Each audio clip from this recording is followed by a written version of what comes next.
The Sanchez Adobe, a 5.5-acre site purchased by San Mateo County in 1947 to preserve a piece of California history.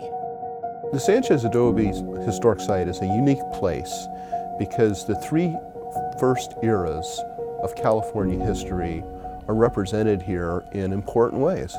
During the native time, you had the village of Puristac and the Aramay people that lived here. During mission times, there was an important agricultural outpost that was there, producing food that was necessary for the San Francisco mission. And during Mexican times, it being the home of Francisco Sanchez, who was one of the most important people of Northern California in his day.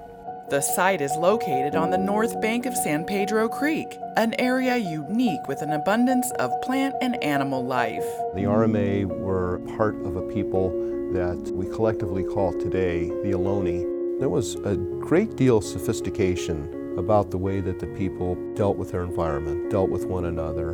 They only took what was necessary, and they were good at controlling their population. My Ohlone ancestors had a relationship with the natural world that was so interconnected.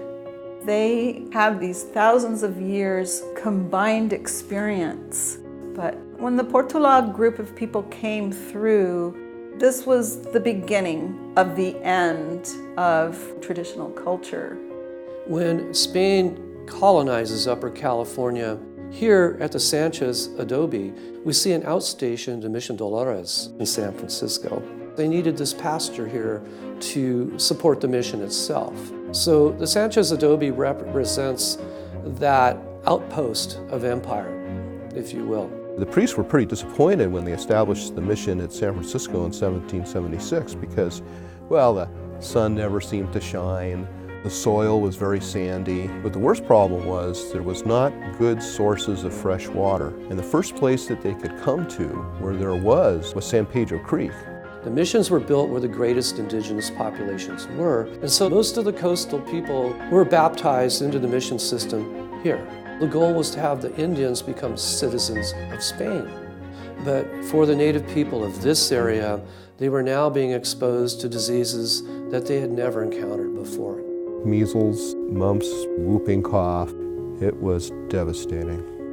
There is a level of disregard to indigenous communities that have always been in these spaces and places. Question the lands that you're on, question and become curious about honoring that truth. We need to think about these things. New religion, a new diet, and a new lifestyle. After the arrival of the Europeans, the Aramay of Puristac certainly were not aware of yet another cultural shift headed their way. By 1822, the Mexican Revolution transpires, and the new Mexican government starts to separate from the church. One of the first things they do is privatize the mission land holdings.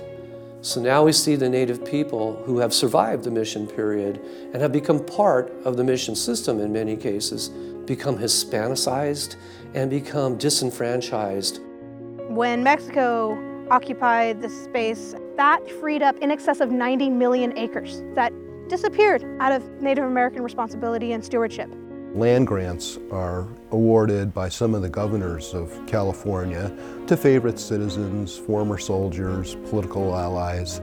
Francisco Sanchez was the son of Jose Sanchez, one of the original rancho owners on the peninsula. Francisco himself was a leading figure of his day. He was Comandante of the Presidio. He was also the alcalde or a mayor of San Francisco for a number of years. In 1839, Francisco received his land grant. It was called San Pedro, which is basically today's Pacifica.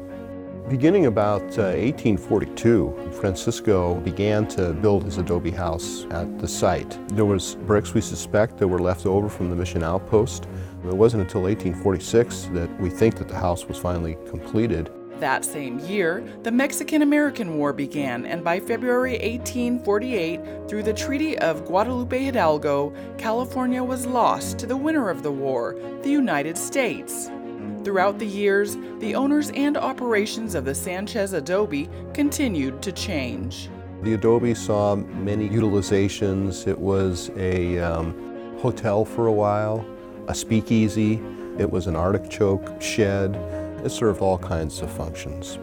By the mid-1950s, was restored largely to the way that it looks today when we now have a brand new interpretive center.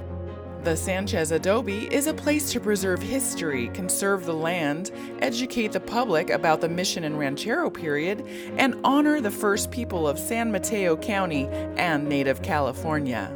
Here at the Sanchez Adobe, there are many lessons we can learn about the Ohlone legacy, if you will, their presence on the land, and the tight relationship people have with the earth. As modern people, we could learn from living with more respect for everything that's around us. As a contemporary native, it is important to see us as here, as now. And all we need to do is honor truth and history and acknowledge that there are different perspectives and different approaches to these things.